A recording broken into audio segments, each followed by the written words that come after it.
Thank you to my audience for joining me today. We have my mom, Nicole, my grandma, Jerry, my best friend, Lily, and my boyfriend, Dan, who's going to record the speech for me today. If a child is old enough to understand reason, why are you hitting them? And if a child is too young to understand reason, why are you hitting them? This is a quote I've heard a lot throughout my life, but especially now that I work in childcare, this is something that really resonates with me because I do truly believe that there's no good reason to hit a child. Today we're going to be discussing gentle parenting and the argument against spanking. Spanking is a form of physical abuse. It can be defined through directions in psychological science as hitting a child with an open hand. This is not usually intended to cause bruising, but you do hit them on either their butt or on one of their extremities, and the intention is to gain compliance through fear. Spanking has a lot of long-term consequences according to Brookings Education. There are higher risks for mental health problems like anxiety and depression. Children who are spanked in their lifetime are more likely to abuse substances as they grow up, and they're more likely to be aggressive as they grow up as well. Gentle parenting, on the other hand, is a collaboration between a parent and a child. It's a long-term conversation which is intended to teach the children to express their emotions. It allows for the expression of those emotions and the acceptance of those emotions. It teaches them accountability and how to regulate their emotions and redirect them into more productive avenues. Loving interactions are crucial to development. According to the London Journal of Primary Care, early infancy is the most important stage for a child in terms of their brain development. And when they are met with loving interactions in those early years, it will instill trust and self-confidence in the child. It promotes healthy social, emotional, and cognitive development in childhood, and it fosters independence and resilience in childhood as well. Children learn through modeling. We've all heard the phrase monkey see, monkey do, and according to the Michigan State University Extension, children learn most through what you model for them versus what you actually tell them. Because these children don't exactly understand the words that you're saying, instead what they understand are the actions that you show them. So spanking for children models aggression and violence.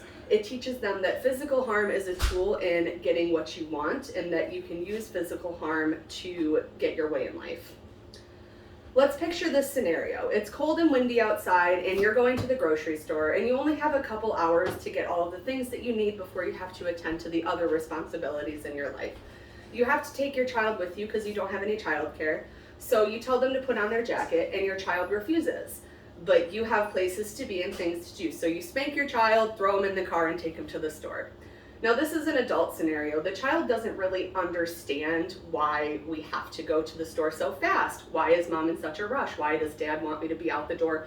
And why do I have to wear my jacket?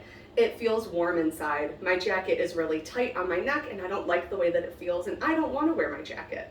But you spank them and get them in the car and you're ready to go. What did the child learn in this scenario though? This child learned that you're supposed to do as you're told. This child learned that if you don't listen, you'll be hit. And this child learned that hitting is an acceptable form of communication. How does gentle parenting address discipline then? Because if you can't hit your child, how are you supposed to get them to do the things that they need to do? Well, first we need to consider the difference between discipline and punishment. Because punishment is things like hitting, but should not be acceptable, whereas discipline is actually teaching your child. You need to consider your child's feelings. Like I said, maybe the jacket feels a little bit too warm inside and your child doesn't understand why they need to wear it.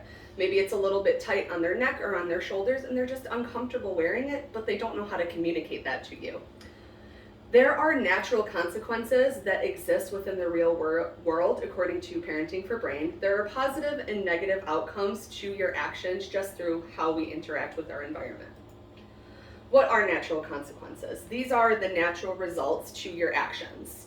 There's no requirement to orchestrate punishments for your children because how they interact with their environment will become its own reward or punishment. And there's an emphasis on consistency. So if there are behaviors that you're attempting to correct, you have to correct them every single time. According to Amy Morin in Very Well Family, it's very important to maintain this consistency throughout childhood so children can learn, if I do this thing, this is the consequence to that action every single time. Some natural consequences that can occur for children: if we don't wear our shoes outside, we could hurt our feet. If we don't wash our hands, we could get sick. If we don't clean up our toys, they could get broken or lost. If we don't eat our dinner, we'll be hungry. And if we don't go to bed on time, we'll be tired in the morning. But there are positive versions of these consequences as well. If we wear our shoes outside, our feet are going to be protected. If we wash our hands, we can stay healthy. If we clean up our toys, they're going to be safe and they're going to be easy for us to find later. If we eat our dinner, our bodies can grow big and strong. And if we go to bed on time, we'll be well rested for the morning and ready to take on the next day. Let's picture that same scenario. It's cold and windy outside, you have to get to the grocery store and you are in such a rush and your child is throwing a fit because they don't want to put on their jacket. So what do you do instead of hitting them? You can sit with your child while they go through their emotions, teach them that it's okay to have these strong emotions and it's okay that this is hard for you right now. This is why we have to put on our jacket. But if you choose not to put on your jacket, it's not that big of a deal. The child will go outside and feel how cold it is. And I guarantee you, your child's going to ask for their jacket once they feel how cold it is. What did the child learn in this scenario where you sat with them and talked them through their emotions? Your child learned that their jacket will keep them warm when it's cold outside. Your child will learn that we need to prepare our bodies for the outside temperatures. Just because it feels warm inside doesn't mean it's going to be as warm outside. If mom and dad are telling me to wear my jacket, maybe it's because it is cold outside and I do need my jacket. Your child is learning that there are logical solutions to their discomfort, and they're not just learning that they need to comply or they're going to be hit. There are some arguments against gentle parenting. For example, it is easier to use force. A lot of people think that it's faster to get out the door if you just spank your child, put their jacket on them, and get them in the car. And gentle parenting is hard work. It's meant to be patient and committed. You need to be consistent with your child in the ways that you educate them. Spanking might be faster, but the natural consequence of not wearing your jacket outside teaches the real life lesson of, if it's cold outside and I don't wear my jacket, my body's going to be uncomfortable. Spanking can lead to low self-esteem and low confidence, according to Healthline. It creates a cycle of frustration where your child never knows how to address the emotions that they're feeling. They don't know how to take control of their own lives and of their own actions, and you're always going to have to intervene. And it creates more of those frustrating moments where you might feel the need to spank your child. Gentle parenting, on the other hand, encourages independence and discovery. It teaches your child that they are safe to explore their environment and figure out how things work for themselves. It's a more effective solution because you model those positive social interactions and you teach your child how to explore the world in a constructive way. Let's imagine a world where children are spanked when they misbehave. Those children learn that aggression is a tool in compliance. Maybe they learn that if their partner uses aggression towards them, that's acceptable because that's what they were taught when they were growing up. Their parents did it, so why can't their partner? Those children grow into adults who can't express their negative emotions effectively. They don't know how to go about the world not getting the things that they want because they don't know how to deal with when they're told no. Those adults will begin to use intimidation or physical abuse to get their way as well.